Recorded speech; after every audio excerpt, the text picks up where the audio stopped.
네, 안녕하세요. 그간 잘 지내셨는지요? 한간에는 이런 말도 있습니다. 세 가지 주제는 좀 피해라.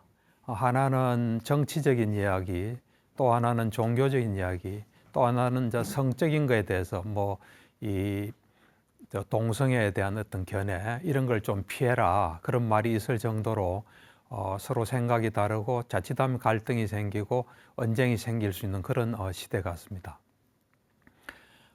부처님께서 그 가르침을 주셨는데 어떤 가르침이냐 하면은 우리가 어떻게 하면 좀 서로 다투지 않고 또 싸우지 않고 또 서로 논쟁하지 않고 평화롭게 잘 지내는가 하는 것에 대한 가르침을 주셨습니다. 그래서 그걸 제가 꼼꼼히 읽어보니까 이렇게 한다면 정말 싸움이 없이 또 서로 다툼이 없이 평화롭게 살 수 있겠구나 하는 걸 생각을 했습니다. 그래서 오늘은 그 가르침, 부처님의 그 가르침을 소개할까 합니다. 맞지마 니까야 무쟁의 분석경의 분석경입니다. 부처님께서 비구들이여 무쟁에 대한 분석을 그대들에게 설하리라. 그것을 들으라. 듣고 마음에 잘 새겨라. 이제 설하리라 하면서 이 무쟁에 대한 그 말씀을 하셨습니다. 그러니까 부처님께서 7가지를 말씀하세요. 그 7가지를 잘 이해하고 실천하면 서로 다툼 없이 평화롭게 살 수 있다 하고 말씀하셨어요. 그래서 이 경을 보면 처음에는 간략히 7개, 그 다음 그 7가지 각각에 대해서 좀 자세히 하고 맨 마지막으로 이렇게 하면 그 어떤 싸움이 되고 그 어떤 분쟁이 되는 거고 이렇게 하면 무쟁이 된다 하면서 쭉 정리하는 것으로 그 경이 구성이 되어 있습니다. 먼저 이래 보면 7가지를 먼저 소개를 하십니다. 간단하게 좀 보면 첫 번째가 저급하고 또 세속적이고 범속하고 또 좀 천박한 이익 없는 감각적 쾌락을 추구해서는 안 된다. 그러니까 감각적인 쾌락을 추구하는 것은 그것은 좋지 않다는 겁니다. 그런데 이제 사실 우리 모두가 감각적인 쾌락을 추구하는 삶을 삽니다. 그래서 이것을 이제 잘 들어야 될 것 같아요. 그다음 이제 이 고통스럽고 또 천박하고 이익이 없는 자기를 학대하는 좀 고행이 되겠죠. 그런 고행에 몰두해서는 안 된다.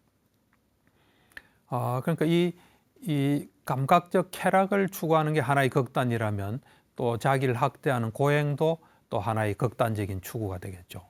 이 둘을 추구하면은 싸움의 어떤 그 씨앗이 된다는 겁니다. 그러니까 그것을 하다 보면 그것을 통해서 뭔가 잘못된 게 일어난다는 겁니다.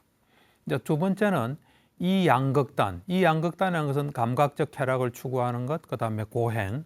이 양극단을 떠나서 열에는 중도, 이 양극단의 길이 아닌 그 다른 길이죠. 중도를 철저하고 바르게 깨달았나니 그것은 안목을 만들고 뭘 보는 시각을 만들고 지혜를 만들며 고요함과 최상의 지혜와 바른 깨달음과 열반으로 인도한다 그랬습니다. 이제 구체적인 내용은 뒤에 나오겠죠. 근데 세 번째로 무쟁의 법으로 부처님께서 제시한 것이 뭐냐면 칭송해야 할 것을 알아야 하고 어떤 걸 칭송해야 되는지 그걸 알아야 하고 또 비난해야 할 것을 알아야 한다. 알긴 다 알아야 됩니다. 그러니까 칭송해야 될 것을 알고 비난해야 될 것을 알고는 칭송도 비난도 하지 않고 오직 법을 설해야 된다는 겁니다.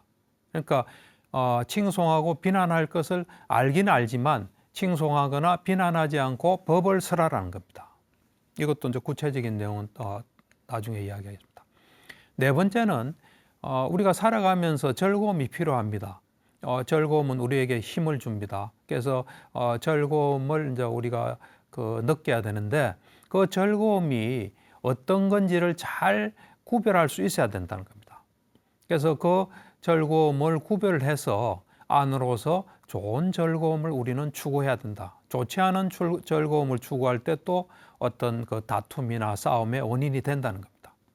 이제 다섯 번째는 비밀스러운 이야기를 해서도 안 되고 공개적 비판, 날선 어떤 비판을 해서도 안 된다.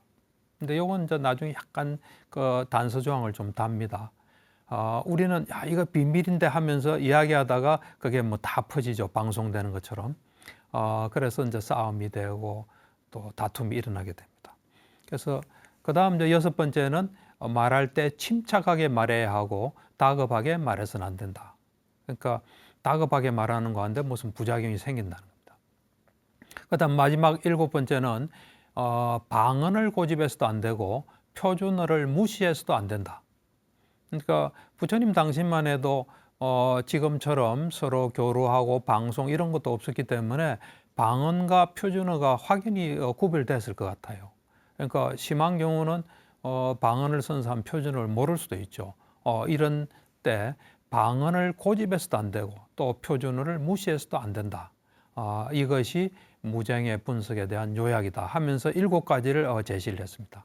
여러분들이 이 7가지를 좀 외우시면 좋을 것 같아요. 그래서 그것을 항상 조심하게 되면 싸움이 많이 줄게 됩니다. 그래서 제가 이제 이 7가지를 곰곰이 이제 보니까 크게 2가지로 나눌 수 있어요. 하나는 뭐냐면 자기 자신이 올바르게 어떤 수행하는 측면이 하나 있고요. 2번째는 이제 직접적으로 사람과 사람이 만나서 그때 조심해야 될 부분 2가지가 있습니다. 물론 자기가 수행해야 될 부분, 추구해야 될 부분 이것도 결국은 사람과 만나서 분쟁이 생기겠지만 어쨌든 큰 카테고리로 나누면은 2가지로 나눌 수 있습니다. 하나는 뭐냐면 우선 감각적 욕망을 추구하는 것, 또 고행을 피하는 것, 요것이 하나가 될 수 있고요. 그 다음에 이제 중도를 이제 깨치는 것, 요거.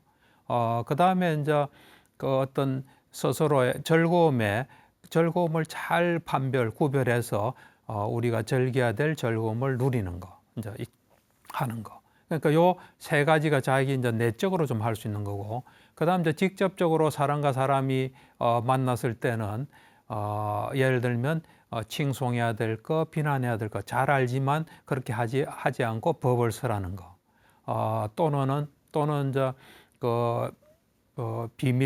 비밀이나 그 공개적인 날카로운 비판을 삼가는 거.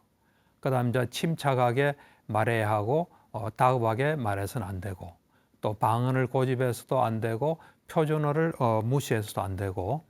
그래서 이제 이렇게 크게 이제 2가지로 나눌 수 있는데 7가지 요걸 이제 하나하나 좀 구체적으로 왜 그것이 어떤 싸움이나 이 분쟁으로 가는 길이 되는지, 또 요걸 이제 조심했을 때 안 되는지, 요걸 이제 구체적으로 이제 부처님의 말씀을 좀 들어보겠습니다.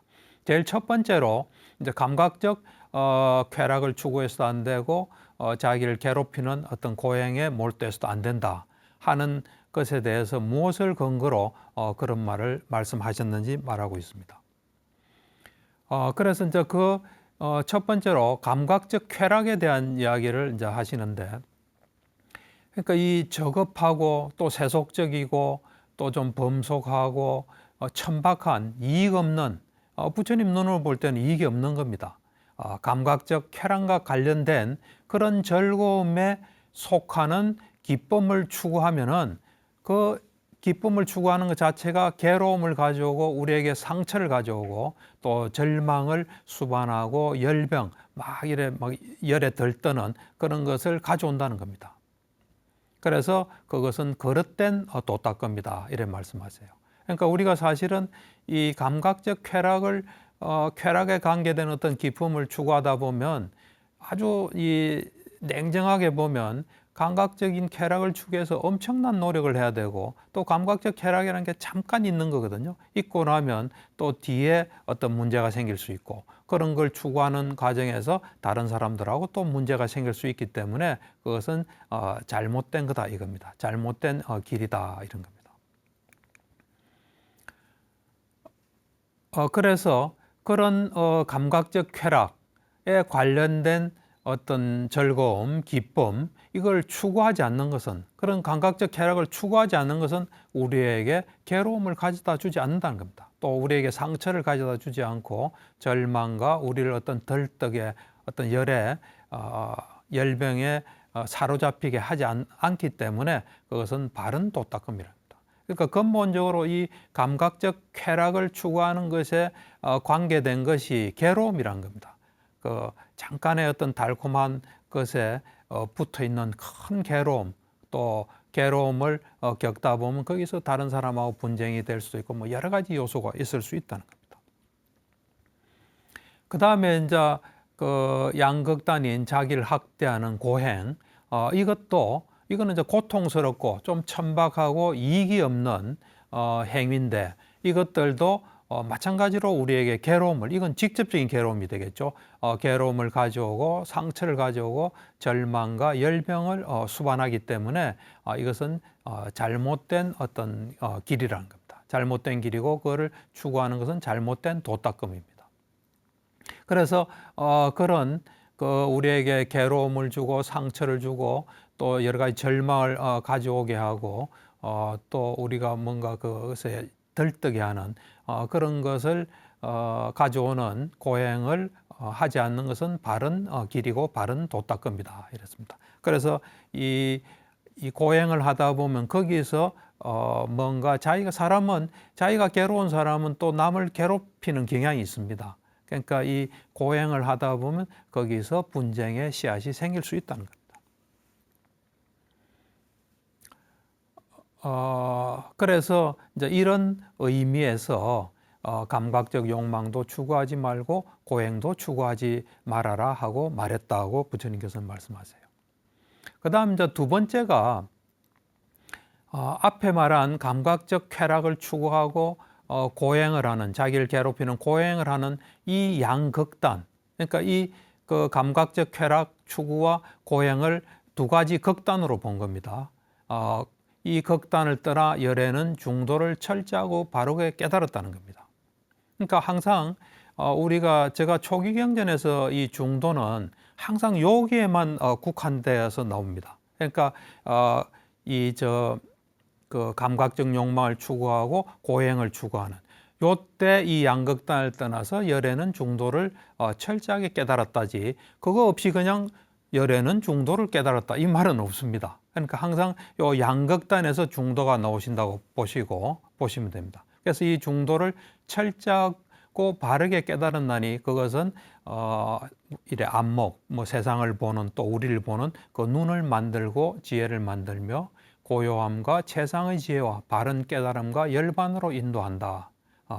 이것은 무엇을 두고 말했나 하면서 이 중도란 것은 성스러운 팔정도이니 다시 말해서 바른 견해, 바른 사유, 바른 말, 바른 행위, 바른 생계, 바른 정진, 바른 마음챙김, 바른 삼매다. 그러니까 항상 요 중도란 말을 초기 불교에서는 어떻게 쓰이냐면 중도는 언제나 양극단이 있는 겁니다. 감각적 욕망과 고행 있고 거기서 그 두 길이 아닌 그 다른 길, 그것이 중도고 그 중도는 내용이 팔정도다. 요거를 꼭 기억하셔야 됩니다. 그냥 중도가 그냥 이런 맥락 없이 그냥 중도란 말을 하지 않았습니다. 그러니까 항상 요 양극단, 중도, 팔정도 이렇게 보시면 됩니다. 그래서 이제 이렇게 바르게 팔정도를 닦으면 전혀 어떤 분쟁의 씨앗이 없다는 겁니다. 팔정도를 닦는 사람이 누구랑 싸우거나 다투거나 갈등이 생기지 않습니다. 그래서 이것도 무쟁의 길인 것입니다. 그 다음 이제 세 번째로 칭송해야 할 것을 알아야 하고 비난해야 할 것을 알아야 한다. 그래서 칭송해야 될 것은 알고 비난해야 할 것은 알지만 칭송도 비난도 하지 않고 오직 법을 설해야 한다라고 말한 것은 무엇을 근거를 해서 그런 말을 한 것인가 하고 부처님께서 말씀하시면서 이제 그 내용을 이렇게 이야기를 합니다. 비구들이요 어떻게 칭송하거나 비난은 하면서 법은 설하지 않는가? 이런 말씀. 그러니까 칭송이나 비난하는데 법은 설하지 않는 경우를 이야기를 합니다. 그래서 여기서도 앞에 이야기한 감각적 쾌락, 그 다음에 고행, 여기 이제 하나 더 이야기합니다. 나중에 존재에 대한 족쇄 이야기를 하나 더 붙여서 합니다. 그래서 칭송하거나 비난하지만 법을 설하지 않은 경우는 이제 요건 잘 자세히 좀 들으셔야 됩니다. 말은 좀 비슷한 것 같은데 여기서 차이가 좀 있습니다. 뭐냐면 지금까지 이야기한 그런 저급하고 또 세속적이고 범속하고 천박한 이익 없는 그런 감각적 쾌락과 관련된 어떤 즐거움과 기쁨을 추구한 자들은 모두 요 말을 잘 보셔야 됩니다. 그런 자들은 모두 괴로움을 가져오고 상처를 가져오고 절망과 열병을 수반하면서 그것은 거룩의 돌을 닦는 자다고 말을 하게 되면 이제 비난하는 게 됩니다. 이때는 비난이 있는 거지 법은 없습니다. 나중에 비난하지 않고 칭송하지 않고 법을 설하는 걸 나중에 이제 보시고 제가 좀 다시 자세히 이야기하겠습니다. 그런데 그런 어떤 그 저속하고 이익 없는 그런 감각적 쾌락에 관계된 즐거움이나 기쁨을 추구하지 않은 자들은 모두 괴로움을 가져오지 않고 또 상처를 가져오지 않고 절망과 열병을 가져오지 않는다. 그리고 그 사람들은 바르게 돌을 닦는다 하고 말하면 칭송하는 겁니다. 이것도 칭송할 뿐이지 법은 설하지 않는 겁니다. 그 다음에 그런 감각적 그리고 자기를 학대하는 데 몰두한 자들은 모두 괴로움을 가져오고 상처를 가져오고 절망을 수반하고 열병을 수반하면서 그릇되게 돌을 닦는다 라고 말하면 이제 비난하는 게 됩니다. 그 다음에 이제 이런 감각적 욕망을 추구하지 않으면은 괴로움도 가져오지 않고 바르게 돌을 닦는 자다 하고 말하면 이제 어떤 자를 칭송하는 게 됩니다. 그 다음에 이제 요 하나 덧붙여서 누구든지 존재의 족쇄, 이건 뭐 주석서에 하면 가래를 이야기합니다. 누구든지 존재를 있게 하는 그런 족쇄가 되는 가래를 제거하지 못한 자들은 모두 괴로움을 가져오고 상처를 가져오고 절망과 열병을 수반한다. 그 자들은 그릇되게 돌을 닦는다. 이래 말하면 이제 비난하는 게 됩니다. 마찬가지로 존재의 족쇄에 대해서 그런 존재 족쇄를 제거한 자들은 모두 괴로움을 가져오지 않고 또 어떤 상처나 절망, 열병이 없고 바르게 돌을 닦는다 하면 칭송하는 겁니다. 이와 같이 칭송하거나 비난하면서 부처님 관점에 볼 때는 법을 설하지 않는 겁니다. 그러면 비구들이 어떻게 칭송도 비난도 하지 않고 오직 법을 설하는가? 그 칭송도 하지 않고 비난도 하지 않고 오직 법을 설하는 것에 대해서 이제 부처님께서 말씀하세요. 그래서 방금 말한 지금까지 말한 그 감각적 쾌락에 관계된 어떤 즐거움, 기쁨, 기쁨을 추구하는 자들은 모두 괴로움을 가져오고 상처를 가져오고 열병과 절망을 수반하는 그릇된 길이다라고 말하지 않는답니다. 아까 앞에 말한 사람처럼 말하지 않는답니다. 말하지 않고 어떻게 말을 하냐면 그런 감각적 쾌락에 관계된 즐거움이나 기쁨을 추구하는 것 자체가 괴로움과 상처와 절망과 열병을 가져오고 그것은 그릇된 도닦음이다 라고 말하면서 오직 법을 설한다는 겁니다. 앞에는 그거를 추구하는 사람 모두는 뭘 가져온다. 이렇게 그 어떤 사람에 관계되는 또 사람을 지칭하기 때문에 그건 엄밀한 의미로 법이 되지를 못하는 겁니다. 그렇지 않고 그런 것이 있는데 그거를 추구하게 되면 결과적으로 괴로움이 온다. 이러면은 거기에 법이 담겨 있다는 겁니다. 왜냐하면 아주 엄밀하게 말하면 그런 자가 있다는 거 사실은 오온이 있을 뿐이지 그런 자가 있는 건 아니거든요. 그런 아주 엄밀한 의미에서는 그렇게 말하게 되면 법이 되지 않는다는 겁니다. 그리고 그러니까 그 어떤 감각적 쾌락에 관계된 즐거움, 기쁨을 추구하지 않은 자들은 모두 이제 괴로움이었고 올바르게 도를 닦는다라고 말하지 않고 그것을 추구하는 것. 그러니까 이 감각적 쾌락에 관계된 즐거운 기쁨을 추구하는 것 자체가 추구하지 않는 것 자체가 괴로움을 가져오지 않고 상처를 가져오지 않고 절망과 열반을 수반하지 않고 그것은 바른 도닦음이다 말하면은 오직 법을 설한다는 겁니다. 여기는 사람이 없죠. 사람이 없이 어떤 그렇게 할 때 이렇게 온다는 그럴 때 엄밀한 의미로 법을 설하는 게 됩니다.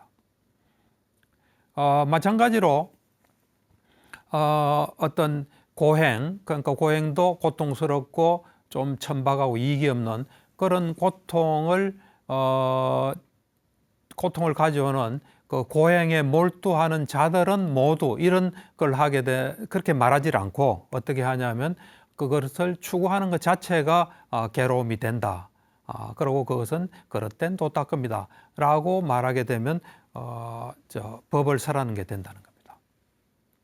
그러니까 마찬가지로 그런데 몰두하지 그 사람을 언급하지 않고 그런 것을 추구하지 않은 것 자체가 괴로움을 가져오지 않고 바른 도닦음이다 하고 말을 하게 되면 바르게 한다는 겁니다. 마찬가지로 존재의 족쇄에 대해서도 마찬가지입니다. 존재의 족쇄를 제거하지 못한 자들은 모두 이제 하게 되면은 되질 않고 그것에 대해서 존재의 족쇄가 제거되지 않으면 존재가 제거되지 않는다라고 말을 하게 되면 오직 법을 설하는 게 된다는 겁니다. 그래서 이제 이렇게 이런 것이 칭송해야 될 것을 알아야 하고 비난해야 될 것을 알아야 되고 또 칭송해야 될 것을 알고 비난해야 될 것을 알고 난 뒤에 칭송도 비난도 하지 않고 오직 법을 설하는 것은 이것을 두고 말하는 것이다 이렇게 말씀하셨어요. 그 다음 이제 네 번째로 즐거움을 잘 구별할 수 있어야 된다. 그래서 즐거움을 잘 구별해서 안으로 즐거움을 추구해야 된다라고 말한 것은 무엇을 근거로 해서 말하는 것인가 하시면서 부처님께서 5가지 그 감각적 욕망이 있다. 우리가 눈, 귀, 코, 혀, 몸으로 그 우리가 좋아하는 또 매혹적인 우리의 감각적인 욕망을 자극하는 그런 대상을 추구하는 것이 감각적 욕망입니다. 그래서 그런 감각적 욕망을 통한 그런 그 즐거움, 기쁨, 요것을 누리는 것을 감각적인 즐거움이라 그러고 좀 불결한 즐거움, 깨끗하지 못한 불결한 즐거움이고 세속적인 즐거움, 천박한 즐거움이라고 알아야 된다. 그러니까 감각적인 어떤 눈, 귀, 코, 혀, 몸을 가지고 그 대상이 되는 형상이라든지 소리라든지 이런 것들에서 어떤 즐거움을 누리는 것은 어떤 불결한 즐거움이고 그 세속적인 즐거움이고 또 천박한 즐거움이다. 그래서 이런 즐거움은 추구해서는 안 되고 닦아서도 안 되고 많이 지어서도 안 되고 두려워해야 한다고 나는 말한다. 부처님께서 그래 말씀하셨습니다.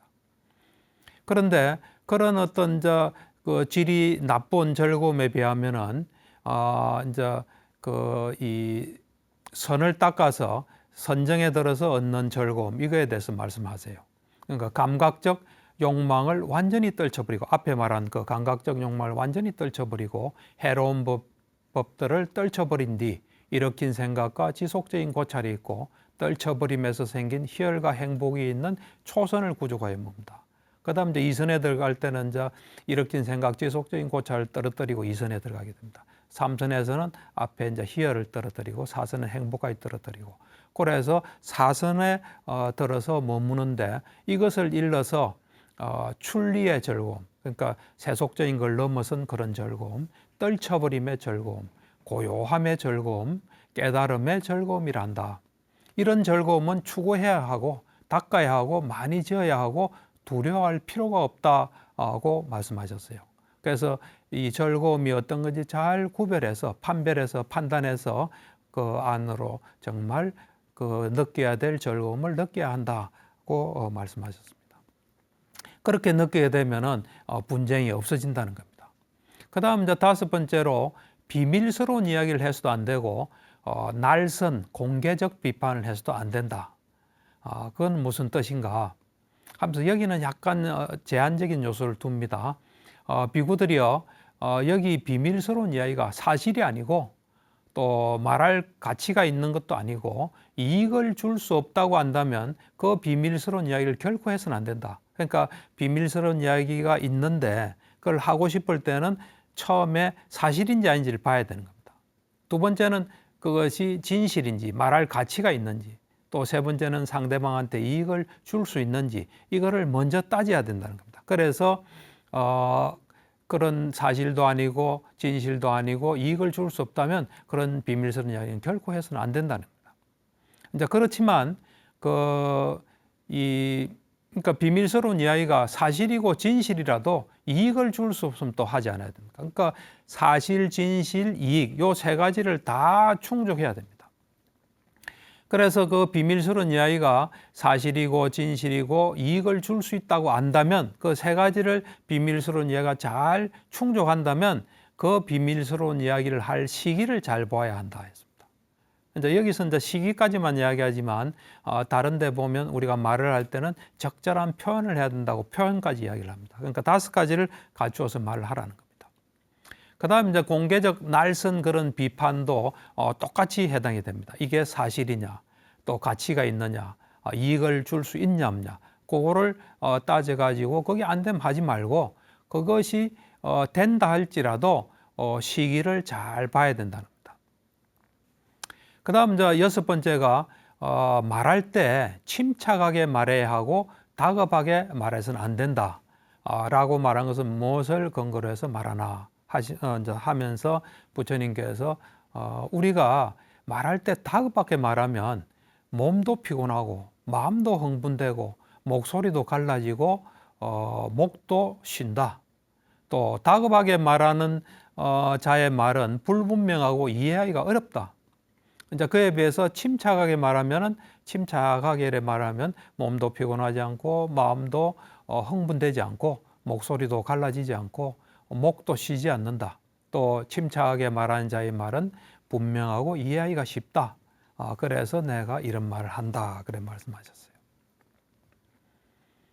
그러니까 우리가 말을 할 때 이제 적절한 어떤 그 알아듣는 사람의 그 잘 알아들을 수 있도록 또 듣는 사람의 마음과 이 호흡을 맞추는 그런 어떤 속도로 또 그런 말투로 말을 해야지 똑같은 말이라도 말을 이래 서둘러서 듣는 사람의 어떤 그 속도나 흐름에 맞지 않으면 그것도 뭔가 분쟁의 씨앗이 될 수 있다는 겁니다.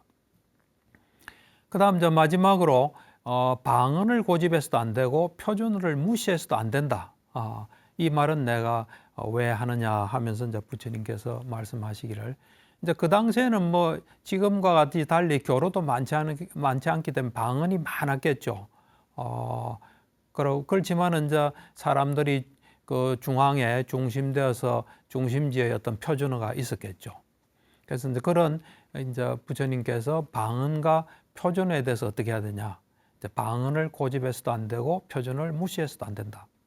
그러면서 이제 이 여러 지방에서 똑같은 어떤 물건을 보고 어떤 데는 접시다, 또 어떤 데는 그릇이다, 사발이다, 또 어떤 데는 받침이다, 뭐 냄비다, 단지다, 뭐 잔이다, 대야다, 뭐 그렇게 그 당시에 방언이 있었던 것 같습니다.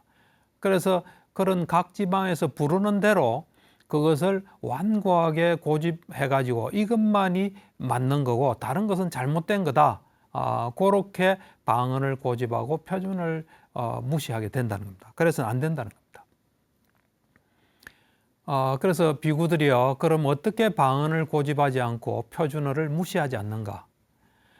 여러 지방에서 여러 가지 이제 말들로 쓰이는 것을 잘 이제 그렇게 지방마다 이렇게 다르게 쓰이구나 하고 생각을 이제 그거를 잘 배려하면서 고려하면서 그것에 대해서 잘 받아들이게 되면은 그러면서 이제 그거를 말하면 그렇습니까? 그러고 또 저 지방 사람 같으면 또 때로는 그런 말을 이제 먼저 하는 뭐 그런 거가 되겠죠. 그렇게 완곡하게 고집하지 않고 적절하게 말을 하게 되면 방언을 고집하지 않고 표준어를 무시하지 않는 것이다. 그러니까 표준어는 표준어대로 가치가 있고 방언은 방언대로 가치가 있어 거기에 걸려서 서로 기분 나쁘고 언짢고 싸움이 되는 일은 없어야 된다고 세세하게 말씀하세요. 지금 뭐 우리 같으면은 지방어 이런 것보다도 뭐 학술적인 용어 또 번역의 문제 또 여러 가지 뭐 쓰는 말들에 대해서 남들이 그런 말을 할 때 저것이 어떤 말인가 잘 듣고 적절하게 하라 이제 이런 뜻일 것 같습니다. 그래서 이제 마지막으로 부처님께서 지금까지 하신 말씀을 잘 정리를 하세요. 어떻게 정리를 하냐면 비구들이여 여기 저급하고 또 세속적이고 좀 그 범속하고 천박하고 이익 없는 감각적 쾌락과 관계된 즐거움과 기쁨을 추구하는 것은 괴로움을 가져오고 상처를 가져오고 절망과 열병을 수반한다. 그것은 그릇된 도닦입니다. 그러므로 이것은 분쟁의 법이다 하고 딱 말씀하셔요. 분쟁의 법이라는 겁니다. 그렇지 않고 그런 감각적 쾌락과 관계된 즐거움과 기쁨을 추구하지 않은 것은 바른 도닦음이고 이것은 무쟁의 법이다. 이렇게 하면 서로 싸움이 없어진다는 겁니다.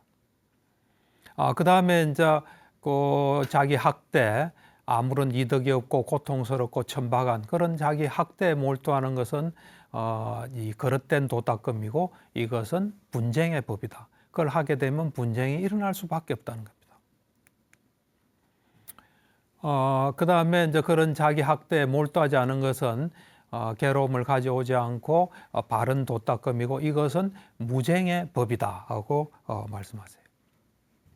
그 다음에 이 양극단을 떠나서 중도를 바르게 깨닫는 거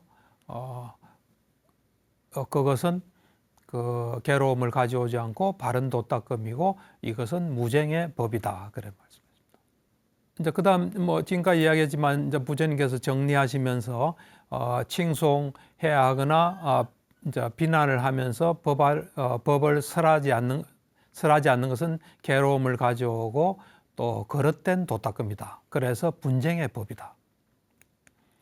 그다음에 이제 칭송도 비난도 하지 않고 오직 법을 설하는 것은 괴로움을 가져오지 않고 상처를 가져오지 않고 절망과 열병을 수반하지 않고 바른 도닦음이고 이것은 무쟁의 법이다 이겁니다.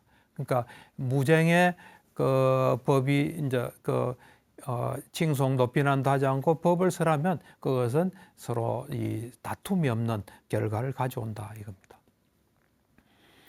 그 다음에 이제 그 어떤 즐거움에 대해서 감각적 즐거움, 그것은 또 불결한 즐거움이고 천박하고 범속한 즐거움이고 천박한 즐거움은 괴로움을 가져오고 그릇된 도닦음이고 이것은 분쟁의 법이다. 우리가 감각적인 어떤 즐거움을 추구하는 것은 분쟁의 법이 된다는 겁니다.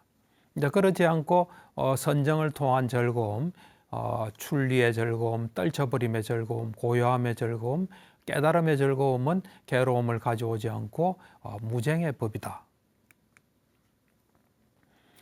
그 다음에 이제 그 사실이 아니고 진실이 아니고 이익을 줄 수 없는 그 비밀스러운 이야기. 이것은 우리에게 괴로움을 가져오고 잘못된 어떤 길이고 분쟁의 법이다.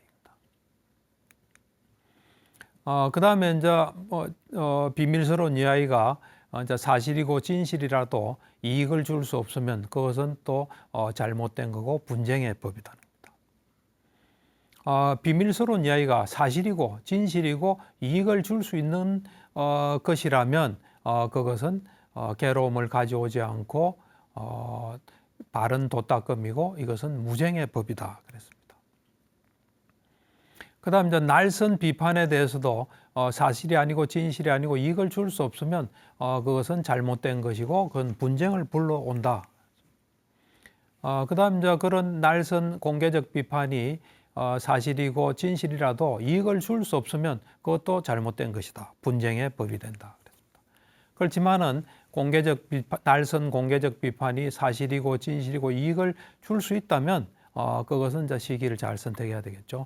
그것은 바른 길이고 무쟁의 법이다. 그랬습니다. 그리고 이제 다급하게 말한 자의 말은 괴로움을 가져오고 잘못된 길이고 그것은 분쟁의 법이다. 분쟁을 가져올 수 있는 길이다 했습니다. 그다음 이제 침착하게 말한 자의 말은 괴로움을 가져오지 않고 바른 길이고 그것은 무쟁의 법이다. 그러니까 이 이제 평화로운 길이라는 겁니다. 그다음 이제 방언을 고집하고 표준을 무시하는 것은 괴로움을 가져오고 분쟁을 가져오고 잘못된 길이고 그것은 분쟁의 법이다 이런 말씀하셨어요. 그다음 이제 방언을 고집하지 않고 표준을 무시하지 않는 것은 괴로움을 가져오지 않고 바른 길이고 무쟁의 법이다. 이제 마지막으로 이제 부처님께서 비구들이여 그러므로 여기서 그대들은 우리는 분쟁의 법을 알아야 하고 무쟁의 법을 알아야 한다. 지금까지 말한 그 7가지 그 부분에 대해서 어떤 게 분쟁을 불러오는 법이고 어떤 게 무쟁을 불러오는 법이라는 걸 알아야 한다. 그래서 분쟁의 법을 알고 무쟁의 법을 알아서 무쟁의 도를 닦으리라 라고 마음속에 새겨야 한다. 그러고 그걸 수련해야 된다. 그러면서 마지막으로 이제 수부띠 존자, 수부띠 선남자는 무쟁의 도를 닦은 자다.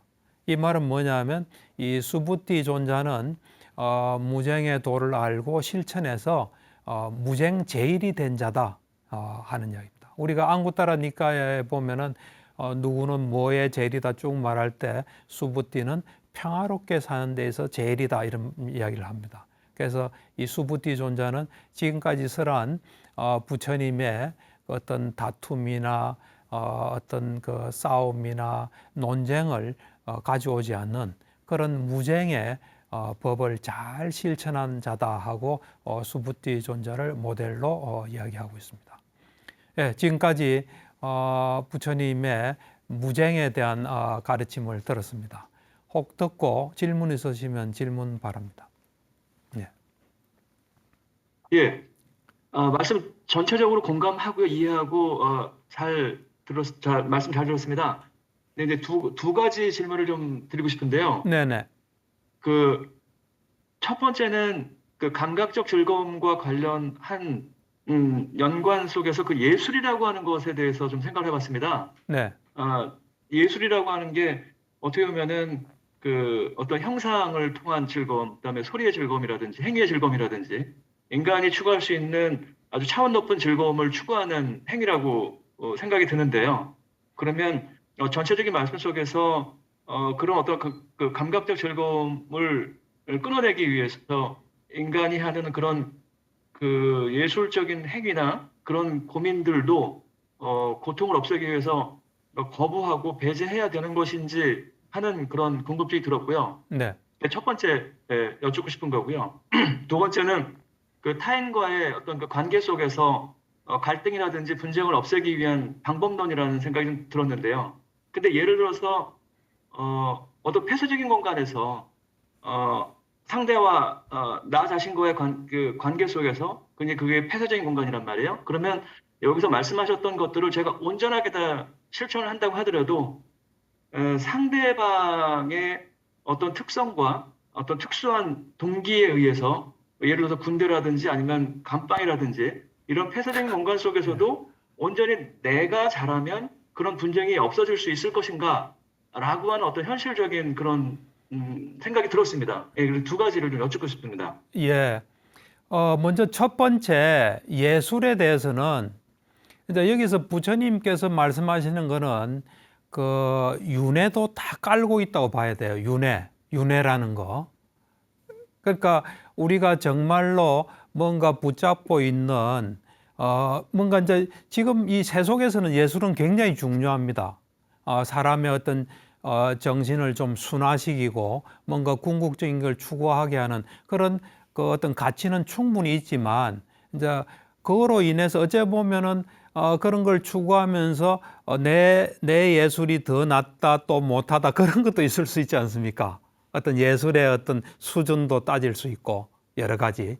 이제 그런 좀 그 부처님 말씀하신 건 절대적으로 열반에 이르고 정말 어떤 것에도 마음이 괴롭지 않고 남하고 다툼 없이 평화롭게 살 수 있냐는 그런 어떤 그 절대적인 가치를 좀 이야기한다고 봐야 됩니다.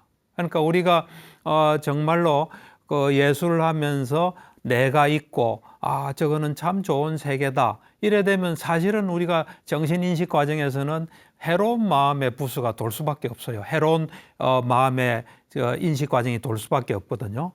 그러니까 그런 어떤 차원이 좀 다르다 이래 좀 생각하셔야 될 것 같아요. 그러니까 우리가 저는 그 우리 이 세속에서는 예술을 추구해야 됩니다. 또 그런 예술이 분쟁을 많이 줄여주고 전쟁을 줄여주고 갈등을 줄여주고 우리를 좀 더 한 단계 올리는 역할을 한다고 봐요.